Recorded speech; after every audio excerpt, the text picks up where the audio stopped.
Good morning, calendar week 12. Frost for breakfast, sunshine for tea. There are as many different sorts of cold as there are winter mornings. Wednesday, Thursday, the heavens had sunk to the ground, smothering life from all being, grimly louring, descended in snow and malintent. By Friday dawn's recreation of the day gone by, I was thoroughly fed up. And then yesterday, the long, slender fingertips of the nascent sun, cautiously feeling their way through the low, diffuse clouds, audibly shattering the glassy, frosted grass and carrying the first hints of a none-too-distant spring, brought simple cheer to the slowly reanimating human senses. It's hard to stay mad at the weather for long. There are also many ways to enjoy being warm. My favourite is the one where you need to rip off all your clothes, tear down a steep hill and end limbs winnowing wildly face first in a significant body of fresh water. My other favourite I discovered at some point this week. I've almost run out of firewood, so instead of running both stoves, I cook on alternate days and warm my toes of an evening on the others. The evening in question was a chilly dactyl day. Nope, I said to myself. There's a hot water bottle in here somewhere, and I'll be darned if I don't find it and use it for the purpose the good Lord intended. But dear reader, you're expecting this story to end with my finding the hot water bottle, filling it and retiring to bed snug and warm. At this point, it should be mentioned I actually really enjoy getting into a cold bed. But no, I found 2 hot water bottles, and I'll be blowed if I didn't just go on right ahead and fill them both up. And I tell you, that was an experience. I'm not sure it'll be repeated, but it was fun for once. But what of the diligence in the outside and progress on the things? I made the rest of the major frame pieces for the up-to-the-roof part of the tomato house. These it has been possible to do in the comfort of the fab. The connecting pieces are going to be a little more individual. The rest of the plan is to slot together the 2-metre partition sections and then hand-finish the unique connection sections at one at a time. There will be 8 of these. I have prepped 3. Then there is the issue of the corner braces. I've not really started on those at all. The roof? That's going to be a pirate special.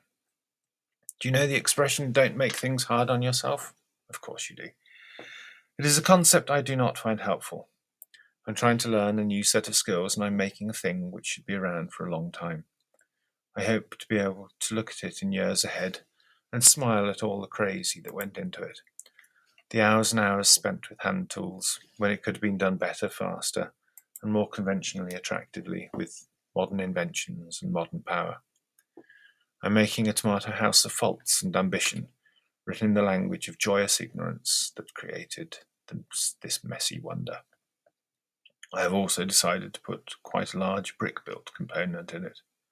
I hate bricklaying. They also sowed tomatoes, leeks, melons, watermelons, pumpkins and carrots. I've never sown carrots in a tray before. Exciting. Spoke to the forester, got permission slip for fetching wood from the forest. Essentially, I can have anything I can carry. I carried quite a lot of wood out of the forest.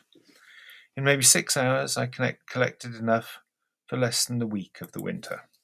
This is not sustainable. Fed pigs. I'm also out of pig food, which is a concern, but the adorable little scamps have actually been fun to be around for a second week.